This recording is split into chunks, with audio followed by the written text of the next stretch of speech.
Ever watched a football match and found yourself pondering what magic certain players bring to the field? They're not the usual headline grabbers with a knack for netting goals, and they don't stun defenders with their creativity and out-of-the-blue assists. Say, for example, Gini Wijnaldum or Jordan Henderson during their peak days at Liverpool. They weren't the ones frequently lighting up the scoreboard, yet their presence was a game changer. Liverpool transformed with them on the pitch. This season, another star from the Reds is walking a similar path, Curtis Jones. A gem from Kirkby, once brushed off as a not quite there, he spectacularly flipped the script, emerging as one of the league's standout midfielders this campaign. Sounds like a bit of a stretch? Well, hit that like button and subscribe button, ring the notification bell, and let's dive deep into the Curtis Jones transformation. The 2022-2023 season was without a doubt a low point for Liverpool since the arrival of Jurgen Klopp. It was a campaign marked by disappointment, falling out of the title chase early on, a crushing defeat by Real Madrid in the Champions League's round of 16, and being ousted from both the FA Cup by Brighton and the League Cup by Manchester City. Criticism was rife, sparring no one. Virgil van Dijk was branded as past his prime, Trent Alexander-Arnold faced doubts over his abilities, and even Mo Salah, the team's leading goalscorer, wasn't immune. Questions arose about his performances post his lucrative new deal. But it wasn't just the stars under the microscope. Young talents like Harvey Elliott, Carvalho and Curtis Jones also faced harsh judgments, with many branding them as not up to the mark. However, in Jones's case, this seemed particularly unfair. Consider this, Curtis, still in the throes of his development phase, spent most of the season first half sidelined. Out of the first 29 league games, he only appeared 7 times,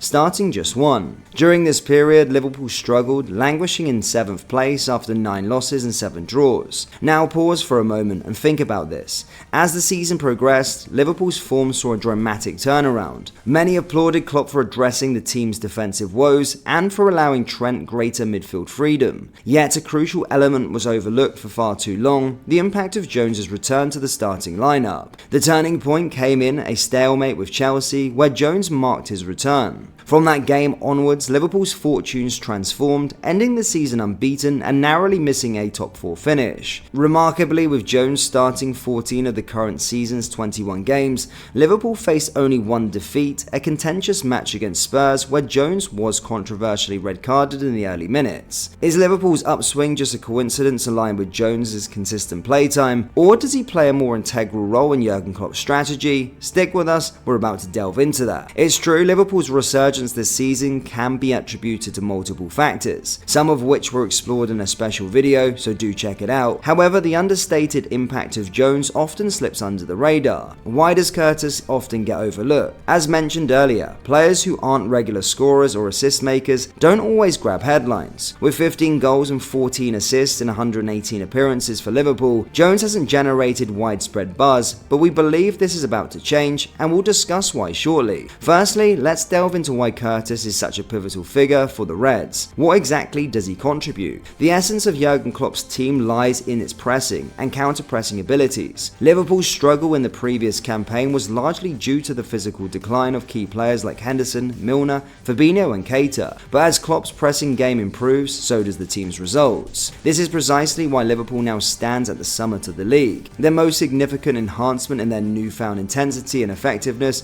of the press and counter-pressing compared to last season. Interestingly, this upturn began in the latter stages of the previous season, aligning with Jones's return to the team. Need evidence? Let's examine some revealing statistics. From August 2022 to April 2023, when Jones wasn't a regular, Liverpool ranked 7th in the league for passes allowed per defensive action in the opposition half, with an average of 10.37. Keep this in mind, the lower the PPDA, the more aggressive the team's pressing. Now here's the kicker. Once Jones became a regular fixture up to the end of the last campaign, Liverpool's PPDA dramatically fell to 6.06, catapulting them to the top of the league in this metric. What does this mean? The Reds' press became miles more intense with Jones on the pitch, and so Liverpool started to have better results. This season, Klopp rejuvenated his aging midfield with young players like McAllister, Szoboszlai and of course Curtis Jones. This infusion of youthful energy has sustained their pressing intensity, putting them second for PPDA behind Spurs. So how does Jones contribute to this?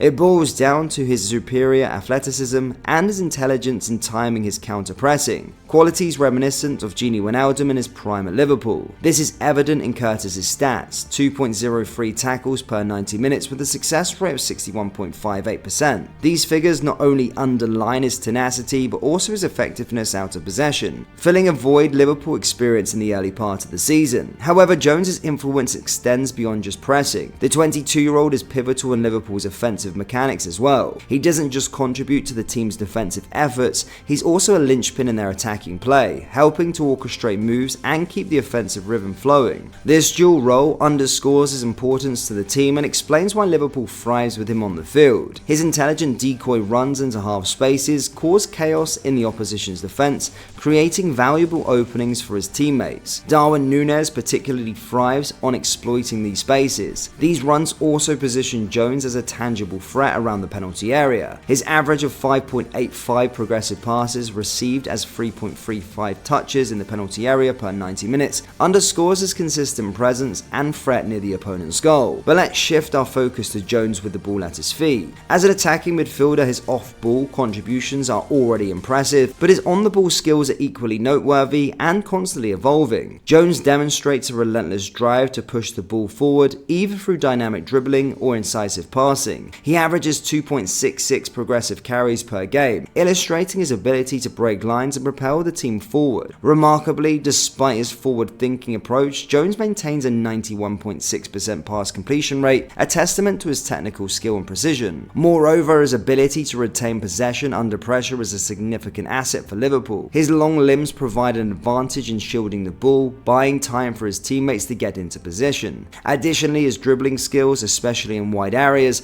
are crucial in sustaining pressure and possession, facilitating Liverpool's dominance in games. Now, we've acknowledged that players like Jones often don't receive the recognition they deserve, as the average viewer tends to focus more on goal contributions. But what if Jones starts adding more goals to his repertoire? That's right, he's not only a formidable presence in the midfield, but is also beginning to pose a real threat in terms of scoring. This new dimension to his game could soon elevate his status, garnering the praise and attention his multifaceted performances merit. Why do we think that Jones started adding this goal threat to his game? It's pretty simple. Since his senior debut, Curtis's highest expected goal XG tally in a season was 1.7 during the 2020-2021 campaign. This season he's already hit the 1.6 XG, indicating he's finding himself better scoring positions and taking higher quality shots. Consequently, he's already matched his best goal scoring season with 4 goals so far. Jones's journey hasn't been without its challenges. Both Jurgen Klopp and England under-21 manager Leo Carsley have voiced expectations for more from him. Klopp even suggested that Curtis needed to watch more football to deepen his understanding of the game. Public criticism from a coach often aims to elicit reaction, and while some young talents may take such comments to heart, Curtis appeared to recognise that greater efforts were expected of him. Indeed, Klopp has noted improvements in Jones's counter-pressing and decision-making with the ball. This is where Klopp's managerial brilliance truly shines. We believe Klopp excels extracting the best from players who might not initially stand out as extraordinary. Figures like Gomez, Henderson and Milner likely wouldn't have reached their heights without Klopp's adept man management. The same is now happening with Jones. Klopp is guiding the 22-year-old to evolve into an ideal fit for this Liverpool side. If Jones continues to perform at this level, the left central midfield position could well be his for the foreseeable future. Now we've shared our analysis, we are eager to hear your opinions. Do you think Curtis Jones is one of the most underrated players in the Premier League this season, or have we given him more credit than he deserves? Share your views in the comment section below, and don't forget to hit the like button and subscribe button for more insightful content. Thank you, and I'll see you all next time. Take care. Poosh.